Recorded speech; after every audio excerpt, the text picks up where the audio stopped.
દિલ્હીની ઝેરીલી હવાને શુદ્ધ કરવા માટે એર ક્વોલિટી મેનેજમેન્ટ કમિશન એટલે કે CAQM એ એક મોટો નિર્ણય લીધો છે. રાજધાનીમાં વધતા પ્રદૂષણને ધ્યાનમાં રાખીને 1 નવેમ્બરથી પ્રદૂષણ ફેલાવતા કોમર્શિયલ વાહનોના દિલ્હીમાં પ્રવેશ પર પ્રતિબંધ મૂકવામાં આવશે. CAQM એ સ્પષ્ટ કર્યું છે કે દિલ્હીમાં હવે ફક્ત BS6 CNG LNG અને ઇલેક્ટ્રિક માલવાહક વાહનોને જ પ્રવેશની મંજૂરી આપવામાં આવશે.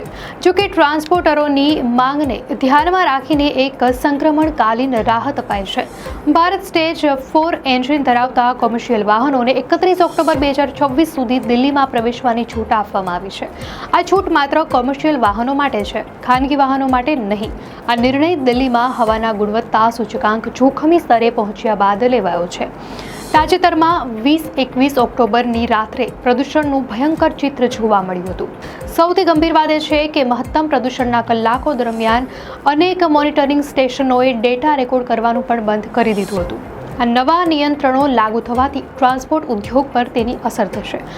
ઓલ ઇન્ડિયા મોટર ટ્રાન્સપોર્ટ કોંગ્રેસે આ છૂટછાટને રાહતરૂપ ગણાવી છે, જ્યારે અન્ય એસોસિએશનો આગળની કાર્યવાહી માટે બેઠકનું આયોજન કરી રહ્યા છે. દર્શક મિત્રો, વધુ અપડેટ્સ માટે ધ લોકસત્તા ચેનલને સબસ્ક્રાઇબ કરો.